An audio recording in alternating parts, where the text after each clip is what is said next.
When we think of unspeakable war crimes and human experimentation, our minds often race to Nazi Germany. But what if I told you there was another dark chapter, buried deeper, shielded from justice, and even more haunting?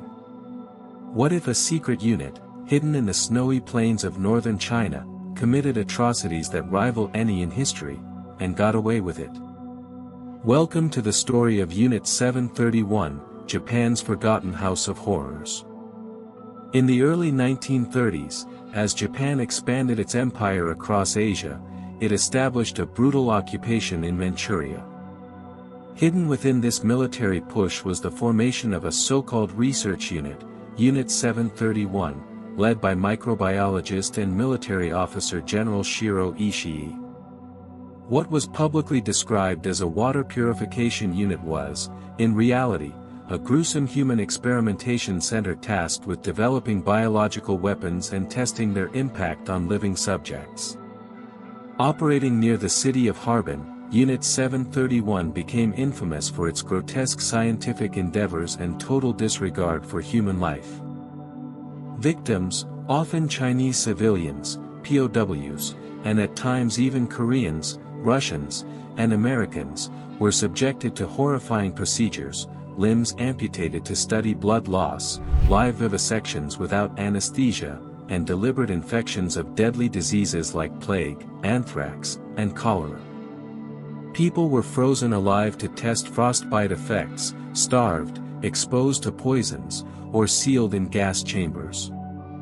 Some were injected with venereal diseases, others locked in pressure chambers to study decompression. In the most chilling experiments, biological agents were dropped from aircraft on towns like Changde and Ningbo, unleashing plague outbreaks on innocent populations, all to study mass infection patterns.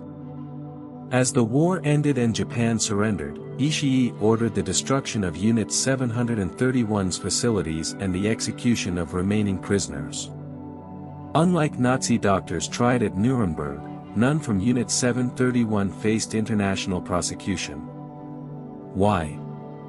Because the United States, seeing value in the extensive data collected through these horrific acts, secretly granted immunity to Ishii and his team. The research was absorbed into U.S. biological warfare programs, and the truth was buried under classified files, with decisions sanctioned from top levels of military and government leadership. General Ishii lived comfortably after the war, eventually dying in 1959 without facing trial. His second-in-command, Dr. Masaji Kitano, went on to co-found the Green Cross Corporation, a major pharmaceutical company. For decades, the Japanese public knew little to nothing about Unit 731. It was neither taught in schools nor officially acknowledged, shielded by national silence and U.S. protection. Only in recent decades has the silence begun to crack.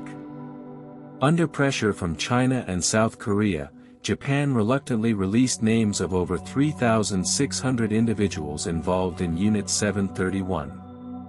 Survivors and former medics began to speak, haunted by what they had seen and done. One chilling testimony described a man infected with the plague and cut open while still alive, without anesthesia, for fear it might affect the data. While Germany has repeatedly apologized for its wartime atrocities, Japan has remained largely silent on Unit 731. No official apology. No full public reckoning.